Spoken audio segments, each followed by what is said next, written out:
आप देख रहे हैं आवाज़ इंडिया टीवी। यह है प्राइम टाइम।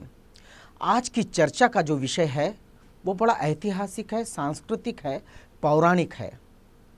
अचानक 6 दिसंबर को अयोध्या में फैज़ाबाद में बाबरी मस्जिद ध्वंस की जाती है।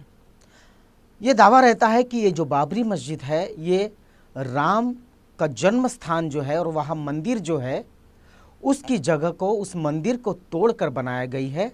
मुस्लिमों के आक्रमण के द्वारा इस मंदिर को तोड़ा गया और बाबरी मस्जिद बनाई गई और देश के इतिहास में एक करवट ली जाती है। और ये मुद्दा आज तक, यानी जब तक सुप्रीम कोर्ट ये आदेश नहीं देता कि रामलला का अस्तित्व स्वीकार कर लिया गया है और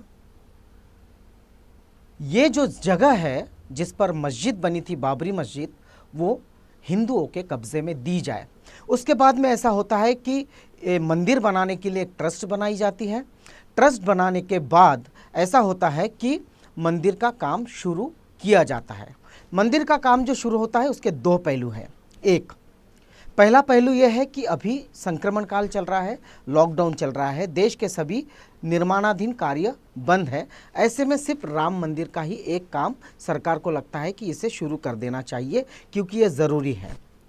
दूसरा ऐसा पक्ष है कि सड़कों पर हज़ारों लाखों मजदूर भूखे प्यासे चल रहे हैं, उनके लिए बस नहीं है, उनके लिए ट्रेन नहीं है और यूपी सरकार ये आदेश देती है कि जो अवैध तरीके से यूपी में मजदूर आ रहे हैं, जो साइकिल पे आ रहे हैं, जो पैदल आ रहे हैं, जो ट्रकों में सामान जैसा लाद कर खुद को यूपी पहुंच रहे हैं, उन सबको यूपी के अंदर नहीं आने दिया जाना चाहिए क्योंकि इससे संक्रमण का खतरा होता है। दो पहलू मैंने आपको बताया। एक तो राम मंदिर का काम शुरू हो जाता है, समतल करने का भूमि का, ये मुद्दा बहुत ज़रूरी हो जाता है। और ये मजदूर जो है, जो मर रहे हैं सड़कों पर, ये हमारी बहनें हैं, महिलाएं हैं जो सड़कों पर बच्चों को जन्म दे रही है, उनके लिए एम्बुलेंस नहीं है। वहाँ एम्बुलेंस की कोई ज़रूरत सरकार को नहीं लगती, लेकिन राम मंदिर के लिए ज़मीन समतल करने के लिए हज़ारों गाड़ियाँ बुलाई जाती है। ये तस्वीर है यूपी सरकार की और देश की जो सियासत है उसकी। हम अभी मुद्दे पर आते हैं। मुद्दा ऐसा है कि यहाँ दो पक्ष है, एक रामलला का पक्ष है, वक्फ बोर्ड है और अखाड़ा है। इनके बीच में जो ये मसला है, कानूनी मसला चलते रहता है और सुप्रीम कोर्ट ये फैसला देता है कि रामलला को ज़मीन दी जाए और वक्फ बोर्ड को अलग से ज़मीन दे के वहाँ अलग मस्जिद बनाई जाए। ना मंदिर बनाने का हम विरोध कर रहे हैं, ना मस्जिद बनाने का हम विरोध कर रहे हैं। हम आपको तीसरे पहलू की ओर ले जाएंगे। पहला पहलू जो है हिंदुओं का पक्ष है, दूसरा जो पक्ष है वक्फ बोर्ड का, जो बाबरी मस्जिद का पक्ष है, और तीसरा एक पक्ष इस पर बनता है जो एक ऐतिहासिक धरोहर से ताल्लुक़ रखता है। वो तीसरा पक्ष है बौद्धों का। ये कहा जा रहा है कि ये अयोध्या ये कभी साकेत नगरी के नाम से जानी जाती थी और साकेत नगरी के नाम से जब जानी जाती थी तब यहाँ पे स्वयं तथागत सम्यक संबुद्ध ने अपने अनेकों वर्षावास किए। ये भी कहा जाता है कि ये जो ढांचा जो गिराया गया 6 दिसंबर को, ये मस्जिद का ढांचा उस पुरातन बौद्ध अवशेषों के ऊपर है या उस पुरातन बौद्ध जो सांस्कृतिक एक धरोहर थी उसको तोड़ा गया और उसके अवशेषों पर बनाया गया। स्तंभ जो मिलते हैं उस पर ये बाबरी मस्जिद जिन स्तंभ पर खड़ी है वो पूरी तरह से अजंता अलोरा से ताल्लुक़ रखते हैं। आर्कियोलॉजी डिपार्टमेंट इस पर उत्खनन शुरू करता है और फिर प्रेशर में आके ये उत्खनन बंद कर दिया जाता है। अब आप समझेंगे और सोचेंगे कि ये मुद्दा फिर से क्यों उठाया जा रहा है। ये इसलिए उठाया जा रहा है क्योंकि ये कहा जाता है, ये ऐतिहासिक है कि वहाँ बुद्ध के जो नाखून हैं वो उस धरोहर के नीचे दबी हैं।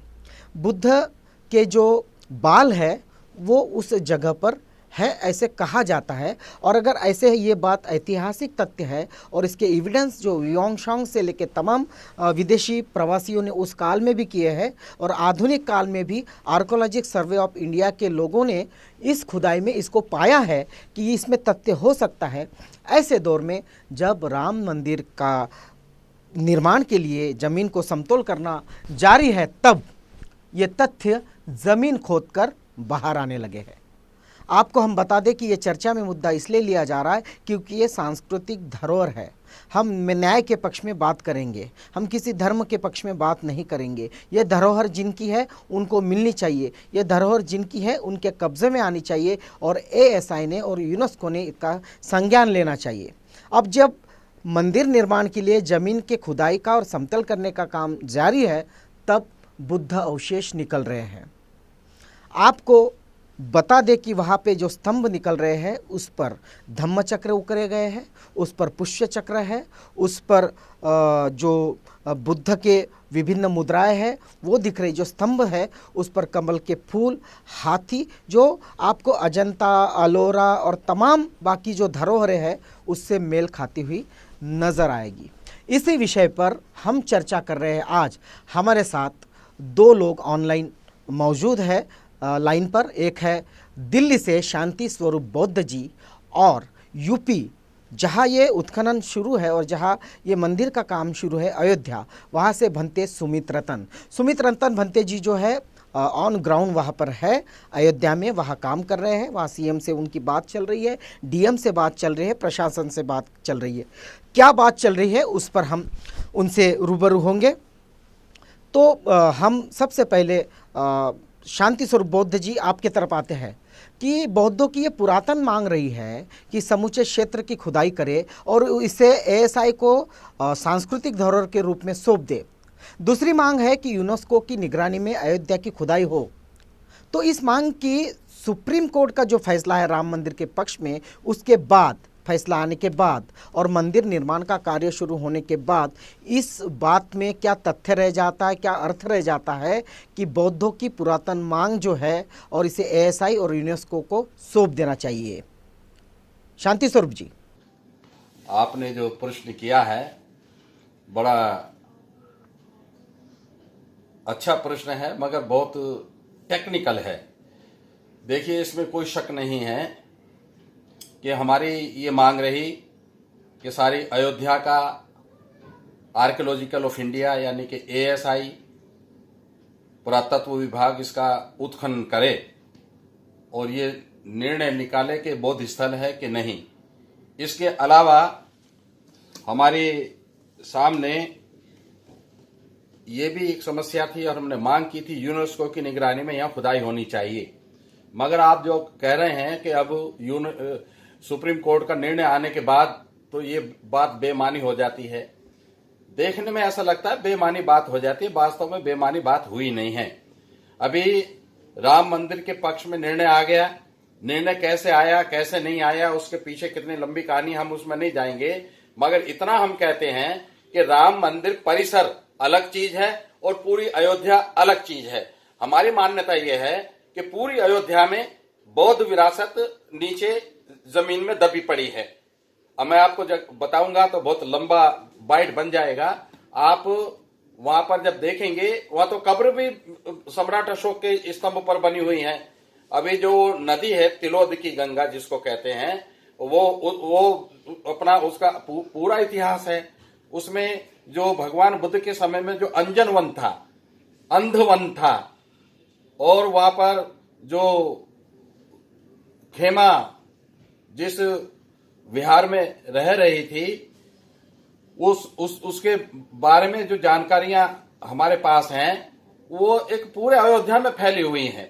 यहाँ अयोध्या की एक राजकुमारी का विवाह कोरिया के राजकुमार से हुआ था, उसकी विरासत अलग है। अभी कोरिया के लोगों ने वहां पर एक बुद्ध विहार भी बनाया है और उसमें 7 पत्थर नीचे ऊपर रख के उन्होंने उसकी स्मारक भी बनाया है। तो ये तो राम जन्मभूमि परिसर अलग है और अयोध्या पूरी अलग है। अयोध्या में तो बहुत कुछ है। अब पूरी अयोध्या में जहां भी टीले हैं, जहां टीले नहीं भी हैं, कहीं से भी आप खोदेंगे। और ये जो अभी जो कुछ मिला है राम मंदिर परिसर में नहीं मिला है, वो तो समतलीकरण सड़क के लिए चल रहा था, सड़क पर मिला है। संकिसा में भी सड़क का समतलीकरण चल रहा था, उसमें मिला है। राम मंदिर परिसर अलग है, अयोध्या तो बहुत बड़ा परिसर है, पूरा का पूरा नगर है, वो बात अलग है। तो हम इस बात को मानते हैं कि अभी भी हमारी मांग जायज है, क्योंकि भारतवर्ष की सरकार पर, उत्तर प्रदेश की सरकार पर हमारा भरोसा नहीं है। इसलिए यूनेस्को की निगरानी में वर्ल्ड हेरिटेज जो ऑर्गेनाइजेशन है उसकी निगरानी में यहाँ का उत्खनन कार्य होना चाहिए और पुरातात्विक साक्ष्यों के आधार पर ये निर्धारित करना चाहिए कि ये बौद्ध विरासत है तो वहां म्यूजियम बनाकर उनको संरक्षण प्रदान किया जाना चाहिए। इसमें तो किसी को कोई आपत्ति हो नहीं सकती। और यहाँ का जो कुछ भी पहले खुदाई में मिला है वो इलाहाबाद के किले में कैद है। वहां कर्फ्यू जैसा माहौल है, वहां कोई जा नहीं सकता, वहां उसको देख नहीं सकता। यह हालांकि हम तो इसे षड्यंत्र मानते हैं कि इस तरीके के कर्फ्यू लगा के सरकार जो चाहे उसमें कर सकती है, बदल सकती है, उसको उसके साथ में तोड़फोड़ कर सकती है या वो कुछ नई बाहर से चीजें लाके रख सकती है, वो बातें अलग हैं। मगर वो जो इलाहाबाद के किले में जो यहाँ के आर्टिफैक्ट जो खुदाई में मिलते हैं उनको हम आर्टिफैक्ट कहते हैं। जितने भी आर्टिफैक्ट हैं वो इलाहाबाद के किले से लाकर वो भी अयोध्या के म्यूजियम में रखे जाने चाहिए। इस बात की मांग तो हम कर सकते हैं, यूनेस्को से भी कर सकते हैं, ASI से, आर्कोलॉजिकल सर्वे ऑफ इंडिया से कर सकते हैं, भारत सरकार से, उत्तर प्रदेश सरकार से भी कर सकते हैं। तो हमारा जो आंदोलन है वो जायज है और उसका पूरा आधार हमारे पास है और उसको हम करेंगे। आपकी बात सही है शांति स्वरूप जी, आपकी बात सही है कि हमें लड़ना चाहिए, ये हमारी ऐतिहासिक धरोहर है। एक रेफरेंस ऐसा भी है कि इसके पहले भी सुप्रीम कोर्ट ने एक फैसला दिया था और ये कहा था कि खुदाई हो, और खुदाई शुरू हो गई थी। खुदाई शुरू होने के बाद वहाँ बौद्ध अवशेष मिलना जारी हो गया था, फिर अचानक ये खुदाई रोक दी गई। इसकी क्या वजह मानते हैं आप? देखिए, सुप्रीम कोर्ट का जो निर्णय आया है वर्तमान सरकार के समय में आया है। इससे पहले भी जब 1992 में मस्जिद गिराई गई थी और उसके थोड़े समय के बाद वहां कुछ निर्माण कार्य किया गया था तो उस समय भी एक चबूतरा आ गया था बीच में। तो सरकार ने कहा कि नहीं इसको मत छेड़ना, क्योंकि उनको मालूम था इसको छेड़ेंगे तो कुछ का कुछ हो जाएगा, उसको ऐसे दबा दिया गया। मगर अब जो यकायक ये जो बौद्ध संपदा जमीन ने उगली है, जमीन ने प्रस्तुत की है कि ये देखो, इस अयोध्या की भूमि खुद कह रही है, पुकार कर कह रही है कि मैं तो बुद्ध भूमि हूं। तो इस स्थिति के लिए वो तैयार ना थे। वहां के शासक, वहां का एडमिनिस्ट्रेशन, वहां की सरकार इस स्थिति के लिए मानसिक रूप से बिल्कुल तैयार नहीं थे, उनकी कोई तैयारी नहीं थी। और ये बौद्ध विरासत और बहुत सारी बौद्ध विरासत जब वहां से निकल गई तो वो हकबक आ गए, वो असमंजस में पड़ गए, ये क्या हुआ। तो इस असमंजस में फिलहाल सरकार ने खुदाई का काम वहीं रोक दिया है, क्योंकि उनको पता है जितना खोदेंगे उतना ही ये निकलता चला जाएगा, वो अच्छी तरह जानते हैं। तो फिलहाल उन्होंने कुछ और ना निकल जाए इसलिए इस खुदाई को रोक दिया है। बाकी हमारा डर अभी भी बरकरार है कि इस तरीके के लोगों के हाथों में वहां का प्रशासन है जो अकल से काम नहीं लेते हैं।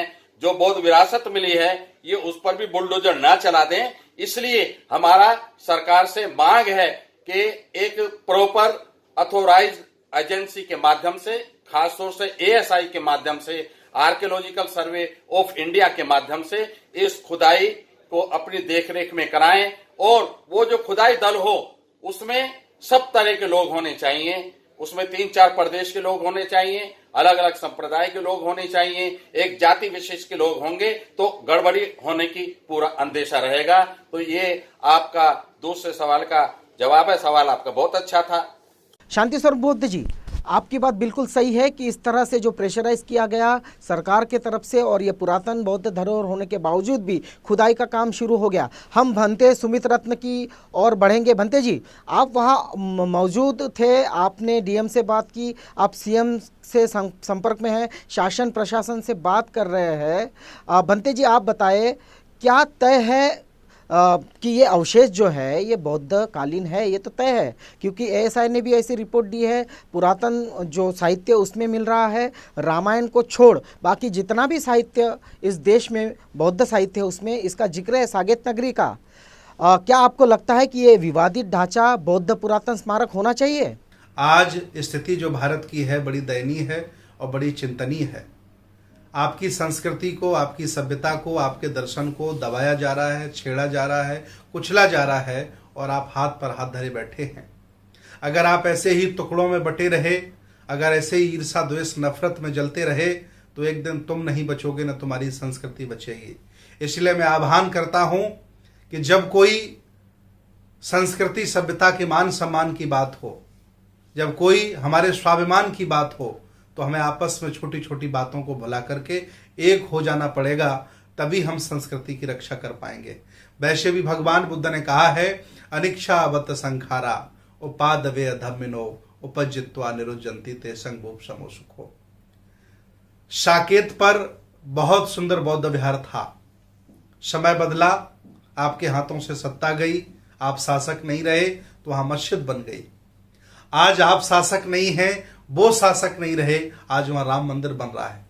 समय परिवर्तनशील है, फिर एक दिन वहां बौद्ध विहार बनेगा। इस संकल्प के साथ आपको लगना होगा और सभी हक वंचित असहाय कमजोर लोगों को बुद्ध की संस्कृति से जोड़ना होगा। ये नैतिक जिम्मेदारी है। अगर ये नहीं करोगे तो ईमानदारी से गुलामी स्वीकार कर लो, इसके अलावा कोई आपके पास मार्ग नहीं है।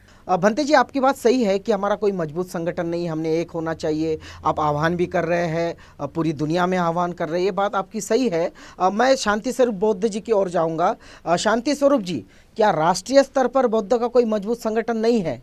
इसी वजह से आप हम सब बौद्ध जो लोग हैं वो दावा जो कर रहे हैं, बौद्धों का दावा पिछड़ता जा रहा है। क्या इसकी वजह है कि कोई मजबूत संगठन नहीं है हमारा पूरे देश में, राष्ट्रीय स्तर पर या अंतर्राष्ट्रीय स्तर पर?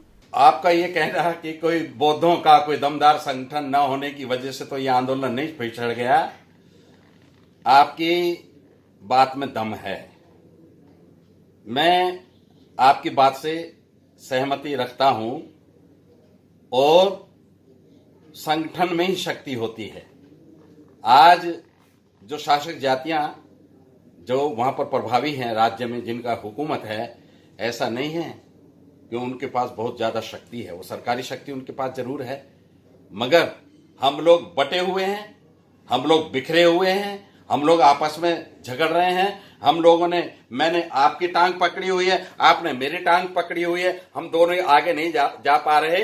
इस कारण से ये मामला यहां तक पहुंचा है। अगर हम संगठित हो जाएं, मेरा जैसा व्यक्ति का तो अब यह मन करता है कि मैं हाथ में लाठी लेकर और पब्लिक को अपने साथ लेकर जितने भी हमारे नेता हैं, संगठन हैं, उन सब के पास जाऊं और पहले तो विनती करूं कि भैया सब एक हो जाओ। अगर एक नहीं होगे ना, पहले तो हम उनसे हाथ जोड़ेंगे, और हाथ जोड़ने के नहीं रखेंगे तो फिर हाथ मरोड़ेंगे और कहेंगे तुम सब एक साथ मिलकर के चलो।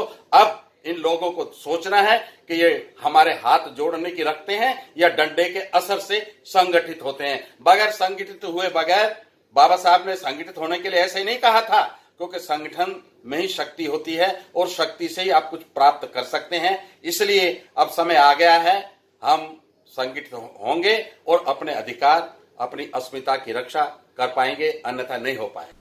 बिल्कुल शांति स्वरूप जी, हम मानते हैं कि राष्ट्रीय स्तर पर, अंतर्राष्ट्रीय स्तर पर हम मजबूत नहीं हैं, हमारा संगठन नहीं है, हम टुकड़ों में हैं, लेकिन लड़ाई तो लड़नी है। भंते जी, मैं आपके तरफ आऊँगा। सुमित रतन भंते जी, आप वहाँ अयोध्या में जमीन स्तर की लड़ाई लड़ रहे हैं, आप वहाँ की ग्राउंड रिपोर्ट अभी क्या है? शासन प्रशासन से आपकी कुछ बात हो पाई है भंते जी? को मैं अपनी टीम के साथ अयोध्या पहुंचा, जिसे पहले साकेत कहा जाता था। मुझे सूचना मिली थी अखबार के माध्यम से, स्थानीय हमारे बौद्ध उपासकों के माध्यम से, कि अयोध्या जहाँ राम मंदिर बनाया जा रहा है वहाँ समतलीकरण हो रहा है, और उस समतलीकरण में बौद्ध अवशेष निकल रहे हैं। तथागत भगवान बुद्ध की बहुत सुंदर सुंदर प्रतिमाएं निकल रही हैं। मैं अपनी टीम के साथ पहुंचा और पहुंच करके मैंने प्रयास किया, शासन प्रशासन से संपर्क किया, अयोध्या के डीएम एसएसपी से संपर्क किया कि मुझे वह स्थान दिखा दिया जाए, हमारे महापुरुषों के संघर्षों की निशानी, हमारी विरासत, बौद्ध विरासत को मुझे दिखा दिया जाए। लेकिन शासन प्रशासन ने मेरी एक भी नहीं सुनी। 4-5 घंटे हम संघर्ष करते रहे, उनसे झगड़ते रहे, लड़ते रहे। अंत में उन्होंने मुझे धमकाने का प्रयास किया कि आप लॉकडाउन में कई लोगों को लेकर के आए हैं, आपके खिलाफ FIR हो जाएगी और अगर आप नहीं मानेंगे तो आपके खिलाफ कार्रवाई कर दी जाएगी। लेकिन मैं फिर भी नहीं डरा, संघर्ष करता रहा पूरी टीम के साथ। अंत में उन्होंने हाथ खड़े कर दिए और कहा कि ट्रस्ट के चेयरमैन चंपत राय ही अंदर जाने की आपको इजाज़त दे सकते हैं। मैं बराबर पूरे देश प्रदेश पर आह्वान करता रहा कि अगर ये लोग सही हैं, अगर वहाँ बौद्ध अवशेष नहीं निकल रहे हैं तो आखिर ये डर क्यों रहे हैं?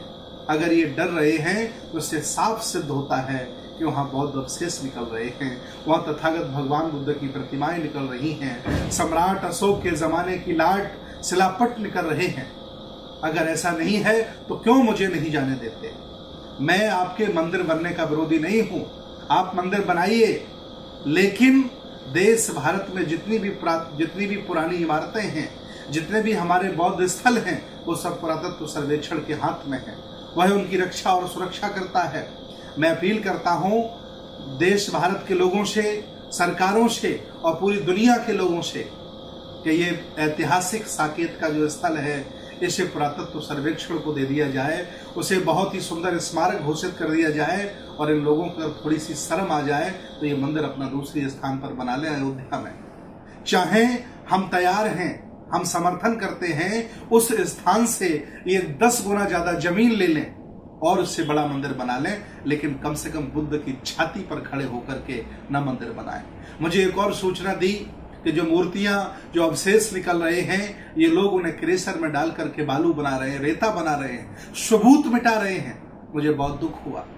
मैं पूरे देश के लोगों से आह्वान करता हूं कि अगर अपनी संस्कृति, सभ्यता, विरासत को अगर तुमने नहीं बचा पाया तो तुम्हारा जीवन भी धिक्कार है, तो तुम्हें संसार में जीने का कोई अधिकार नहीं है। आओ हम एक हो जाएं और अपनी विरासत बचाएं, बुद्ध की संस्कृति की रक्षा करें। हाँ बिल्कुल भंते जी, आपकी लड़ाई बिल्कुल हम साधुवाद देते हैं कि आप इस तरह सा काम कर रहे हैं, लोगों को सजग कर रहे हैं। लोगों को भी ज़रूरत है, संगठनों को ज़रूरत है, राजकीय हो या सांस्कृतिक हो या धार्मिक हो, सामाजिक हो, संगठन इस मुद्दे को देखे ज़रा, क्योंकि हमारी सांस्कृतिक धरोहर है। शांति स्वरूप जी, एक मन में बात आ रही है, बौद्ध संस्कृति के उत्थान और पतन, दोनों बातें, एक तो उत्थान और उसका पतन, इस दृष्टि से ये जो मामला है, बौद्धों के अवशेष मिल रहे हैं, राम मंदिर बनाया जा रहा है, बौद्धों का दावा तो सरकार सुन नहीं रही है, सुप्रीम कोर्ट ने भी सुना नहीं, तो ऐसे दौर में बौद्ध संस्कृति के उत्थान और पतन की दृष्टि से इस मामले को आप कैसा देखेंगे शांति स्वरूप जी? देखिए, इसमें कोई संदेह नहीं है कि जब बौद्ध धर्म पूरे उरूज पर था, पूरे चरम पर था, पूरी ऊंचाई, पूरी बुलंदी पर था, तो सारी दुनिया को पीछे उसने छोड़ दिया था। वो मौर्यों का साम्राज्य था। चंद्रगुप्त मौर्य से लेके पराक्रमी राजा बृहद्रथ मौर्य तक जितना यश और जितनी दौलत और जितनी बड़ी सीमा मौर्य साम्राज्य में स्थापित हुई, इतनी अब हमें देखने को नहीं मिलती है। ये बौद्धों के पराक्रम की, बौद्ध संस्कृति के उत्कृष्ट का सबसे बड़ा प्रमाण है कि आज हमारे पाली भाषा में ताले शब्द नहीं मिलता, चाबी शब्द नहीं मिलती। जब लोग अपनी दुकान पर होते थे और उन्हें उपोषित के दिन बुद्ध विहार में वंदना करने जाना होता था, तो चाहे दुकान में कितना ही कीमती माल भरा हो, वो उसको ऐसे छोड़कर उठकर चल देते थे और अपना बुद्ध को नमन, त्रिरत्न को नमन करके फिर दुकान में आके बैठ जाते थे। ऐसा वातावरण तो बौद्धों ने ही दिया ना। सारे भारतवर्ष जो जम्बू द्वीप था सम्राट अशोक के समय में, उधर ईरान से लेकर अफगानिस्तान तक और ताशकंद से लेकर कन्याकुमारी तक, ये जो सारा अखंड भारत था, इतना भारत बृहद्रथ मौर्य की हत्या के बाद तो टुकड़ों में बट गया, जूतों में दाल बटने लगी। ये बौद्धों के साथ में अन्याय करने का परिणाम था कि जब यहाँ पर अंग्रेज आए तो ये देश 550 रियासतों में बटा हुआ था। सम्राट अशोक का एक भारत, अखंड भारत, इनके पराक्रम से, इनकी प्रतिक्रांति के परिणाम स्वरूप जो छोटे छोटे रियासतों में बट गया। दतिया की रियासत अलग, अपना ग्वालियर की रियासत अलग, झांसी की रियासत अलग, ये सब साथ साथ छोटे छोटे जिले भी नहीं है, उससे भी छोटी जगह है। तो ये उस कारण से हुआ। और जब पतन का तो आप कारण देख ही रहे हैं कि ये पतन का एक प्रमाण है कि जो बौद्ध नगरी थी, महाराजा पसंदी ने जिसको बसाया था, और बाबरी जो एक पुरोहित थे उनके, यद्यपि वो ब्राह्मण थे मगर उनके महाराजा पसंदी के पुरोहित थे, और वो यहां से चले गए थे दक्षिण की तरफ, गोदावरी की तरफ, नर्मदा की तरफ, वहां जाकर के जो उन्होंने बुद्ध विहार बनाया, तो यहाँ पर जो उनका जो वर्णन है वो हमें सुत्त निपात में मिलता है। उनके 16 शिष्यों का भी परिचय सुत्त निपात में मिलता है। उनकी याद में जब उनका परिनिर्वाण हो गया, नर्मदा नदी के किनारे जो बुद्ध विहार बनाया था, तो महाराजा पसंदी ने उनकी याद में एक बहुत बड़ा विहार, महाविहार बनाया। कहां बनाया? जिसको अब अयोध्या कहते हैं, जो साकेत का एक्सटेंशन था।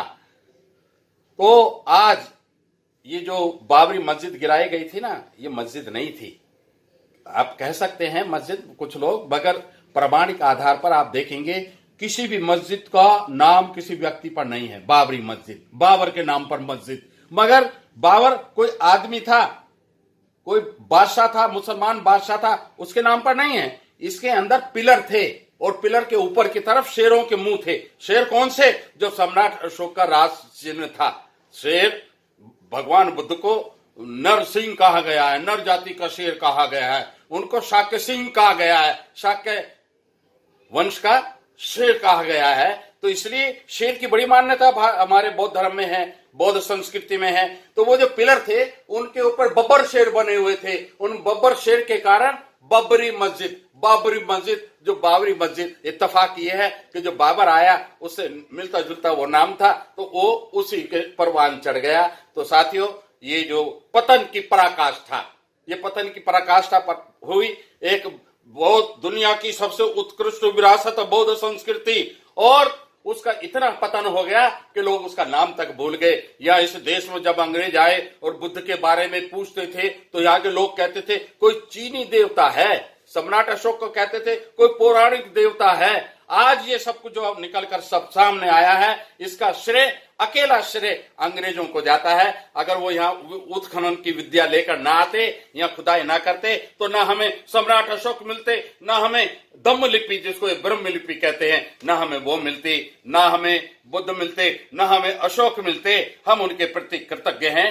अनेक कारणों से यहाँ के लोग उनको गाली देते हैं, दें, मगर जो बौद्ध धर्म और बौद्ध संस्कृति के उत्थान में उन्होंने जो योगदान दिया है, उसके लिए हमारे जैसे लोग उनका सदैव सम्मान करेंगे। आज जब बौद्ध संस्कृति का उत्थान होने के बाद जब पतन भी हो गया, तो बाबा साहेब डॉक्टर अम्बेडकर का प्रादुर्भाव हुआ और उन्होंने उस सुप्त संस्कृति को जो ऑक्सीजन पर थी, जिसको लोग भूल चुके थे, आज सारे भारतवर्ष में जो बौद्ध धर्म की पतांगा आसमान पे लहरा रही है, इसका एकल कारण कोई और नहीं है, उसका एक ही कारण है बाबा साहेब डॉक्टर अम्बेडकर का पराक्रम। आज सारी दुनिया बाबा साहेब डॉक्टर अम्बेडकर की महानता को इसलिए स्वीकार करती है कि उन्होंने भारतवर्ष की असली संस्कृति को प्राणदान दिया, उसको स्थापित किया। इसलिए बाबा साहेब डॉक्टर अम्बेडकर के साथ जो उनकी पत्नी थी, धर्म पत्नी थी, डॉक्टर सविता अम्बेडकर थी, आओ उनके प्रति भी नमन कर दें। कारण ये है कि उन्होंने भी इस अयोध्या का मामला सुप्रीम कोर्ट में उठाया था। न केवल सुप्रीम कोर्ट में उठाया था, अपितु थाईलैंड के महाराजाओं को एक पत्र लिखा था, वो पत्र हमारे पास है, आप प्राप्त कर सकते हैं। उसमें उन्होंने कहा था ये अयोध्या बौद्धों की है, यहाँ की सरकार को समझाएं, ये अयोध्या हमको दे दी जाए। तो इस संस्कृति के पुनरुत्थान, एक बार उत्थान था मगर वो दबने के बाद जब दोबारा उठा है, वो पुनरुत्थान है, पुनरोदय है। उसका श्रेय एकल रूप से बाबा साहेब डॉक्टर अम्बेडकर को जाता है। ये बौद्ध धर्म की, बौद्ध संस्कृति के उत्थान, पतन और पुनरोदय की गाथा है।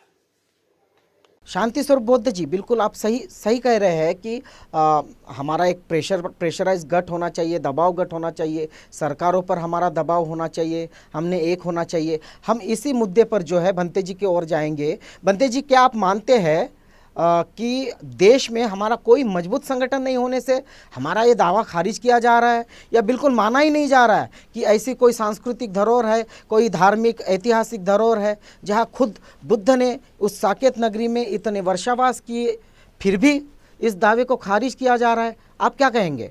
अभी हाल ही में साकेत की पावन धरती पर, जिसे आज अयोध्या कहा जा रहा है, वहाँ पर बौद्ध अवशेष निकले हैं। पूरे देश भारत में जितने भी समता, भाईचारा और तथागत भगवान बुद्ध के अनुयायी हैं, उनमें एक खुशी की लहर दौड़ी कि तथागत भगवान बुद्ध के अवशेष सम्राट अशोक के द्वारा स्थापित निकले। आज लखनऊ में इतिहासकारों ने, बौद्ध विद्वानों ने बैठक की। यह बैठक मेरी अध्यक्षता में की गई और हम लोगों ने एक ज्ञापन बनाया है। ये ज्ञापन वर्ल्ड हेरिटेज के लिए है, ये ज्ञापन यूनेस्को के लिए है, ये ज्ञापन राष्ट्रपति के लिए है और ये ज्ञापन मुख्यमंत्री के लिए है, प्रधानमंत्री के लिए है और उत्तर प्रदेश में, देश भारत में जितने भी जनपद हैं सभी जिलाधिकारियों के लिए ज्ञापन है। ज्ञापन क्या है मैं आपको बता दूं। विषय है ज्ञापन का, अयोध्या जिला फैजाबाद उत्तर प्रदेश में हो रही खुदाई में तथागत बुद्ध की मूर्ति व बौद्ध कालीन अवशेष मिलने पर उस स्थल को पुरातत्व स्मारक घोषित किए जाने के संबंध में। हम राम मंदिर के विरोधी नहीं हैं, लेकिन कम से कम बुद्ध की छाती पर ये सब न किया जाए, ये मैं कहना चाहता हूं।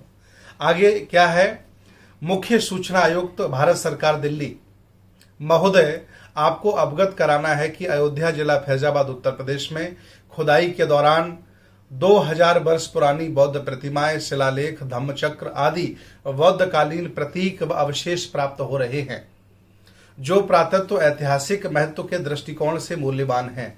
आप स्वयं विद्वान व जानकार हैं कि पुरातत्व महत्व के ऐतिहासिक स्थलों के साथ छेड़छाड़ करना, उनकी रचना व बनावट में बदलाव करना इतिहास को मिटाने के समान है और एक अक्षम्य अपराध है।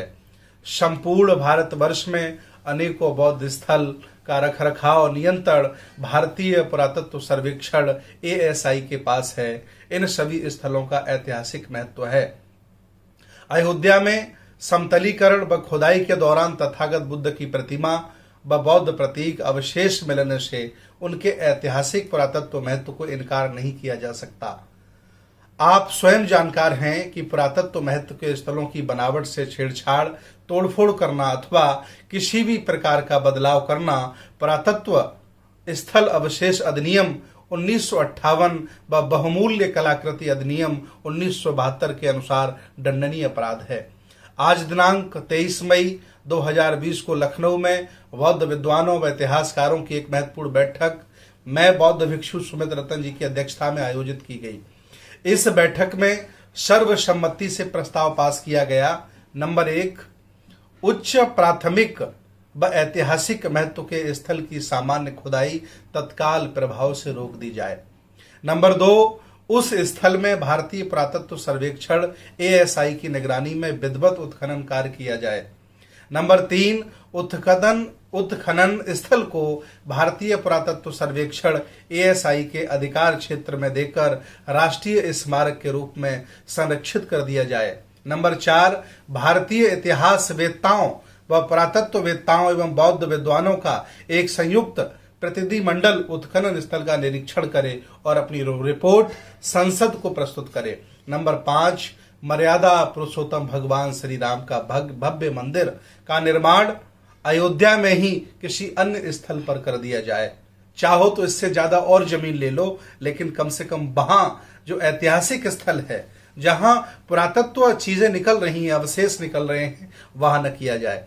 मुख्य सूचना आयुक्त महोदय से अनुरोध है कि उक्त अनुरोध को स्वीकार कर तत्काल प्रभाव से आदेश जारी करें। इस ज्ञापन का जो आयोजक है, निवेदक है, पूरे देश भारत का बौद्ध समाज है। बुद्ध की विचारधारा के जितने भी लोग हैं जो समता में विश्वास रखते हैं, न्याय में विश्वास रखते हैं और बुद्ध के आंदोलन से जुड़े हैं, सभी इस ज्ञापन को आप तक पहुंचा रहे हैं। इस मेरी सूचना को पूरे देश में फैलाया जाए, इस वीडियो को, इस ज्ञापन को पूरी दुनिया में फैलाया जाए, ताकि बौद्धों को अपनी विरासत संस्कृति बचाने के लिए कमर कसने के लिए तैयार होना पड़े। बहुत बहुत धन्यवाद। नमो बुद्धाय। जय भीम, जय संविधान, जय श्रमण भारत। जी हाँ वंते जी, पूरा देश, पूरा समाज और जो लोग इस तरह की सांस्कृतिक पौराणिक धरोहरों को, वैश्विक धरोहरों को मानते हैं, बिल्कुल इसके लिए हम इकट्ठा होने की बिल्कुल ज़रूरत है। मैं शांति स्वरूप बौद्ध जी की ओर जाऊंगा। शांति स्वरूप जी, ज़मीन को समतल करने का कार्य शुरू है, अवशेष मिल रहे हैं, जो बौद्ध शिल्पकला से मिलते हैं, हम ये मानते हैं कि अगर वहाँ कभी राम का जन्म हुआ या राम मंदिर था तो वहाँ राम की मूर्ति क्यों नहीं मिल रही, वहाँ लक्ष्मण की मूर्ति क्यों नहीं मिल रही, वहाँ सीता की मूर्ति क्यों नहीं मिल रही, वहाँ दशरथ की, कैकेयी की, सुमित्रा की, शत्रुघ्न की, इनकी मूर्तियाँ क्यों नहीं मिल रही, या फिर जो अस्त्र शस्त्र जो है जो रामचंद्र चलाते थे, वो भाले, वो तलवारें, वो बाण, वो सब वहाँ नहीं मिल रहा है। जो मिल रहा है उसे एएसआई कह रही है कि ये द्वार है, ये स्तंभ है, ये शिवलिंग है। राम का और शिव का क्या संबंध है, शिवलिंग का और राम जन्म का क्या संबंध है, इसका तो कोई संबंध नहीं है। ये पूरी तरह से बौद्ध अवशेष है और ये मिल रहे हैं। आप इस पर क्या कहेंगे? इसमें कोई संदेह नहीं है कि वहां जो एक भूखंड को सड़क निर्माण के दौरान समतल किया जा रहा था, लेवलिंग की जा रही थी, उस दौरान जो वहां पर आर्टिफैक्ट मिले अपने आप, हमारा इरादा नहीं था, ना सरकार का इरादा था,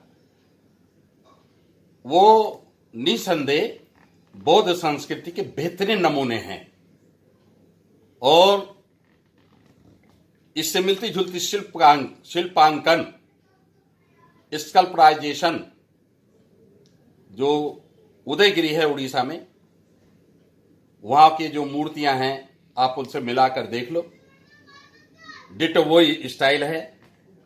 आप एलोरा जो औरंगाबाद में गुफाएं हैं जहां बाबा साहब भी गए थे, मैं भी वहां कई बार जा चुका हूं, वहां का शिल्पांकन देखो, वहां की जो नृत्यांगनाएं हैं उनकी बदन में जो लचक है, उनके बदन में जो कमनीयता है, वो यहां जो ये अभी अभी जो मूर्ति मिली है अयोध्या में, उसमें डिटो वही लचक है, वही कमनीयता है। तो आप उसको ऐसा नहीं कह सकते कि ये बौद्ध कला नहीं है। अमरावती, औरंगाबाद वाला अमरावती, वो नागपुर के पड़ोस वाला अमरावती नहीं, वहां से जितना भी प्रतिमाएं मिली हैं, बहुत प्रतिमाएं मिली हैं, बड़े बड़े स्तूप भी मिले हैं, वो स्टाइल देख लो और अयोध्या से जो कुछ मिला है वो देख लो। अयोध्या में एक आमलक खंड मिला है जो चक्र जैसा है, आमलक कहते हैं, वो खट्टा फूल जिसमें आर्य बनी रहती है और उसको अंग्रेजी में स्टार फ्रूट कहते हैं, उसके आधार पर वो बना हुआ है। वो जो अयोध्या में मिला है डिट्टो, वो अमरावती में भी मिला है, अमरावती के स्तूपों में भी मिला है। और तो और अभी अभी जो लालगंज, जो बनारस और आजमगढ़ के बीच में है, वहां हमारे सुधाकर जी बौद्ध है, उनके माध्यम से एक सम्राट अशोक के स्तंभ का पता चला, तो वहां भी एक पत्थर जो मिला है वो बिल्कुल ऐसा ही है जैसा अयोध्या में है। तो आप वहां से जो प्राप्त होने वाली चीजें हैं, वहां पर एक धम्म चक्र मिला है, एक पुष्प चक्र मिला है। धम्म चक्र में 29 आरे हैं। लोग ये समझते हैं कि शायद 24 आरे होते हैं जो हमारे राष्ट्रीय ध्वज में है, नहीं, वो एक है। बौद्धों में बहुत तरह के धम्म चक्र हैं, 8 का भी है, 12 का भी है, 16 का भी है, 24 का भी है, 29 का भी है, 28 का भी है, 32 का भी है, 45 का भी है, 35 का भी है, 49 का भी है, 84 का भी है। तो इन संख्याओं का सब महत्व है। 45 का क्यों है कि बुद्ध का श्रमण जीवन 45 साल का, 35 का आरा क्यों है क्योंकि बुद्ध का अश्रमण जीवन, बगैर भिक्षु का जीवन 35 साल का। बुद्ध कितने हुए? 27। पूर्व बुद्ध को बुद्ध कहते हैं, और जो भगवान बुद्ध है वो सम्यक संबुद्ध है, तो वो 27 का भी है, वो 27 पूर्व बुद्धों की स्मृति में, और 28 सम्यक संबुद्ध, और प्रत्येक बुद्ध प्रत्येक बुद्धों को मिला के 28 उनका भी है। 29 का भी है। 29 का क्या है? 29 वर्ष की अवस्था में कुमार सिद्धार्थ ने, बोधिसत्व सिद्धार्थ ने गृह त्याग किया था। वो गृह त्याग ना करते तो दुख मुक्ति का सफल साधन प्राप्त ना होता, इसलिए उसका बड़ा महत्व है। ये अयोध्या में जो मिला है वो 29 आरों वाला धम्म चक्र है, और उसके बीच में एक पुष्प चक्र है। मैंने पहले भी बताया, जो पुष्प चक्र है, कमल का जो फूल है वो भगवान बुद्ध को कहा जाता है, वो तो कमल के फूल की तरह थे। भगवान बुद्ध का खुद का स्वयं का कथन है, मैंने बताया था उस दिन एक दूसरी बाइट में, तो संयुक्त निकाय में पुप्फ वर्ग है, भाग 1 में।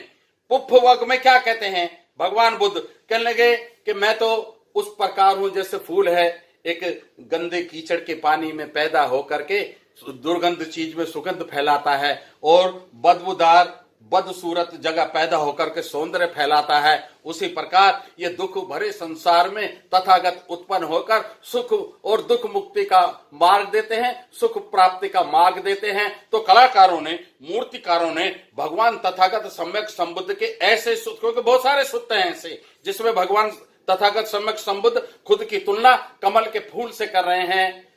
तो इसलिए मूर्तिकारों ने जब मूर्तियां बनाई तो भगवान बुद्ध के साथ कमल का फूल नीचे बनाना शुरू कर दिया। भगवान बुद्ध इतने छोटे नहीं थे कि कमल के फूल पे बैठ जाएं, न कमल का फूल इतना बड़ा होता था जो बुद्ध उस पर बैठ जाएं।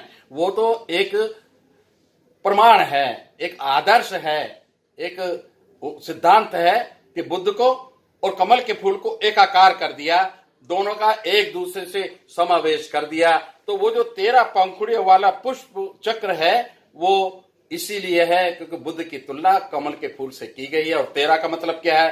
10 पारमिताएं जिसके बगैर बुद्धत्व प्राप्ति हो नहीं सकती, और 3 शरण जिनके बगैर बुद्ध की शरण मिल नहीं सकती, इसलिए उनका भी उसमें बड़ा महत्व है, इसमें कोई शक नहीं है। आप भरूच में जाइए, भरूच जो सतना जिला है वहां का एक इतना सुंदर भरूच, सांची से बहुत बड़ा और सांची से बहुत सुंदर, इससे पता चलता है वो सांची बनने के बाद की कला है।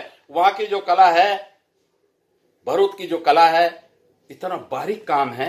आज भी आप देखेंगे, इंग्लैंड जाना तो मुश्किल है आपका, और इलाहाबाद के किले में जाना वैसे ही मुश्किल है, कर्फ्यू लगा हुआ है। वहां अयोध्या का नहीं, वहां पर भरूच के जो वहां पर खंडर में वो मिले हैं, मूर्तियां मिली हैं, पिलर मिले हैं, रेलिंग मिले, सब रखी हैं। सबसे ज्यादा रेलिंग जो जनता जिनको देख सकती है वो कलकत्ता म्यूजियम में है।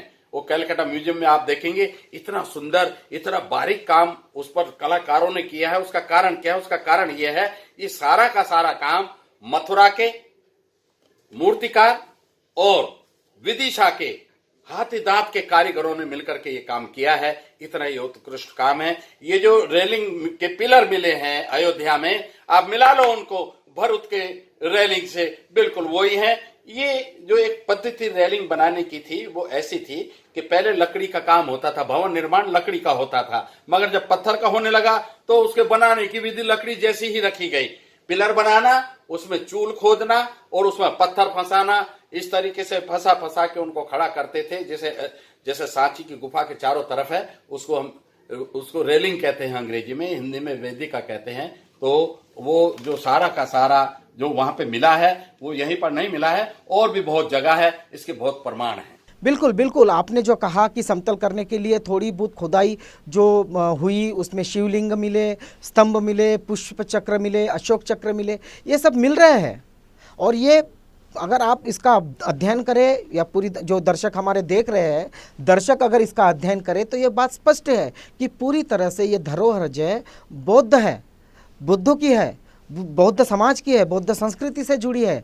तो ये जो राम का जन्म जिस जगह पे हुआ वहाँ पुष्प चक्र मिल रहा है, अशोक चक्र मिल रहा है, स्तंभ मिल रहा है, बुद्ध की मूर्तियां मिल रही है, राम से इसका क्या वास्ता है? जो कुछ भी वहां मिला है, जिसे शिवलिंग किया जा रहा है वो शिवलिंग नहीं है, वो मनोती स्तूप है। मनोती स्तूप बौद्धों को अंग्रेजी में इसके लिए वोटिव शब्द है, वोटिव। मनोती का मतलब ये नहीं है कि आपने किसी से मन्नत मांगी, ऐसा नहीं है। मनोती स्तूप जन कल्याण का कोई जब व्यक्ति संकल्प लेता था, मनोती स्वयं के लिए मांगना बौद्ध धर्म में प्रतिबंधित। सुन लो बच्चों, अपने लिए कुछ मांगना प्रतिबंधित है। हम मांगेंगे तो सबके लिए मांगेंगे, उसमें मैं भी आ गया। भवतु सब मंगलंग, सबका भला हो, तो उसमें मैं भी आ गया ना। तो मैं जब किसी से मांगूंगा, मनोती का मतलब मैं मांगूंगा तो किसके लिए मांगूंगा? सबके लिए मांगूंगा, सबके लिए करूंगा। सम्राट अशोक ने जितने भी काम किए वो सबके लिए किए, सब जाति के लोग, सब संप्रदाय के लोग, सब धर्मों के लोग, सब वर्ग के लोग, उनके सबके लिए काम किए ना। तो बौद्धों का जो मनोती शब्द है और बाहर के लोगों का जो मनोती शब्द है, उनका कोई मतलब नहीं है। वहां पर जो धर्म चक्र मिला है, पुष्प चक्र मिला है और मनोती स्तूप मिला है, रेलिंग्स मिली हैं, एक वहां कुआं भी मिला है। कुएं भी बौद्ध जो तीर्थ स्थल है वहां पर भी मिले, और ये बुद्ध नगरी अयोध्या में भी मिला है। इन सब चीजों से प्रमाणित होता है कि ये सारी की सारी चीजें बौद्ध धर्म से, भगवान बुद्ध से, सम्राट अशोक से, बौद्ध संस्कृति से, मौर्य साम्राज्य के गौरव से जुड़ी हुई हैं। राम जी का कुछ मिल जाए, हम तो कामना करते हैं कि उनका कोई पालना मिल जाए, उनका कोई खटोला मिल जाए, उनका कोई चलने वाला रेड़ू मिल जाए, मगर अभी तक ऐसा कुछ मिला नहीं है। और नहीं मिला तो उसका कारण यह है कि उस धरती से राम, मर्यादा पुरुषोत्तम राम का कोई दूर दूर का भी वास्ता नहीं है। ये अयोध्या की नगरी स्वयं अपने पृष्ठ खोल खोल कर दिखा रही है। आज मेरा अपने इस देश के हुक्मरानों से एक निवेदन है।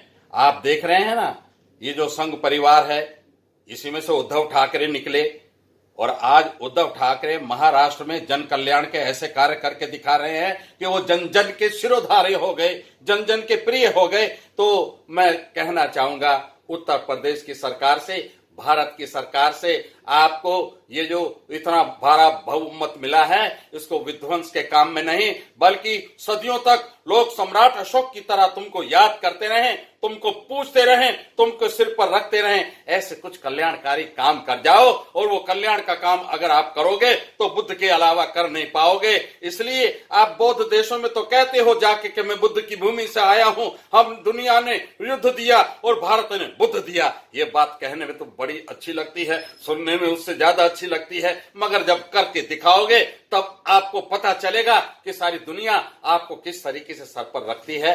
ये सारी दुनिया भारतवर्ष का जो सम्मान करती है ना, वो बुद्ध के कारण करती है, वो अशोक के कारण करती है, बुद्ध की शांति के कारण करती है, बुद्ध की महान शिक्षाओं के कारण करती है, बुद्ध की महान कल्याणकारी संस्कृति के कारण करती है। आओ हम कामना करें कि इनको सद्बुद्धि प्राप्त हो और समय रहते ये बुद्ध के रास्ते पर चल के जन कल्याण के कामों में लगे। नहीं तो सारे देश में जब त्राही मची हो और सब तरफ लॉकडाउन का घर घर में ताला लगा हो, और ऐसे में बुद्ध संस्कृति का प्रकट होना बहुत बड़े अर्थ लेकर आया है, इसको समझना होगा। हम तो समझ रहे हैं, शासकों को भी समझना होगा। अब मेरा निवेदन है अपने समाज से कि वो भारत सरकार को, उत्तर प्रदेश सरकार को, राष्ट्रपति को, आर्कियोलॉजी को जरूर लिखें और बड़े शालीन शब्दों में लिखें और संवैधानिक भाषा का इस्तेमाल करके लिखें। तो हमें उम्मीद है कि जब तक आप लिखेंगे इनको अकल आ जाएगी, और वहां पर म्यूजियम बनाने का काम, और वहां पर जो कुछ भी मिला है उसकी वीडियोग्राफी होनी चाहिए, उसमें जो भी कुछ खुदाई हो उसकी वीडियोग्राफी होती रहनी चाहिए। ऐसा ना हो कि जैसा अभी पिछले दिनों गाजीपुर में हुआ, जमनिया के पास खुदाई हो रही थी, मिला कुछ, बता दिया कुछ। वो तो वहां के बहादुर शाक्यों को मैं नमन करता हूं कि उन्होंने अपनी जान लड़ा दी, और जब तक उस आर्कियोलॉजी ने उसको बौद्ध संस्कृति घोषित नहीं कर दिया, जब तक उन्होंने न्याय प्राप्त कर नहीं लिया, उन्होंने संघर्ष को विराम नहीं दिया। अब हमें कुछ मिलेगा तो संघर्ष से मिलेगा। हमारे बाबा साहेब डॉक्टर अम्बेडकर ने हमें जो कुछ भी दिलाया वो संघर्ष के बल पर दिलाया, मगर संघर्ष होगा, संविधान सम्मत होगा। इसलिए मैं इन्हीं शब्दों के साथ आप सबको सादर नमो बुद्धस, जय सम्राट अशोक और जय भीम कहकर विदाई लेता हूं। शांति स्वरूप जी, आपका जो मार्गदर्शन है बिल्कुल सटीक है। क्या करना चाहिए आगे, ये दर्शकों को सोचना है, ये हमारे राजनीतिक नेताओं को सोचना है, हमारे धार्मिक, सांस्कृतिक और सामाजिक नेताओं को सोचना है कि हमें क्या करना चाहिए। प्राइम टाइम में हमारे साथ शांति स्वरूप बुद्ध जी और भंते सुमित रत्न अयोध्या से मौजूद थे लाइन पर। ये चर्चा चल रही थी। हम दर्शकों आपको बता दें कि ये जो मसला बहुत सालों से पड़ा था, इसका जजमेंट आया, फिर राम मंदिर की जो बेंच थी उन्होंने हिंदुओं के पक्ष में ये जो है पक्ष रखा और उनके पक्ष में न्याय दिया। क्या इसे न्याय कहेंगे या निर्णय कहेंगे, ये आप पे सौंपता हूँ। और फिर खुदाई जब होती है या समतल किया जाता है मंदिर के लिए तो बौद्ध अवशेष मिलते हैं। ये बहुत बड़ा अंतर्राष्ट्रीय मामला है। इस मामले को हमने गंभीरता से सोचना चाहिए क्योंकि ऐतिहासिक धरोहर है। 2000 से भी ज़्यादा साल पुरानी ये धरोहर है जो सम्राट अशोक ने वहाँ निर्मित की है। ये स्तूप, यहाँ के जो घर है, फैज़ाबाद के पुल है, रास्ते हैं, ये इस धरोहर कर तोड़कर जो ईंटें मिली थी, ये कहा जा रहा है कि ईंटों से बनाए गए थे उस काल में। तो ये जो पूरा मुद्दा है आप इसको समझ सकते हैं, सोच सकते हैं, और इसके लिए हम क्या न्यायिक प्रक्रिया में जा सकते हैं उस पर सोचिए। आप देख रहे हैं प्राइम टाइम।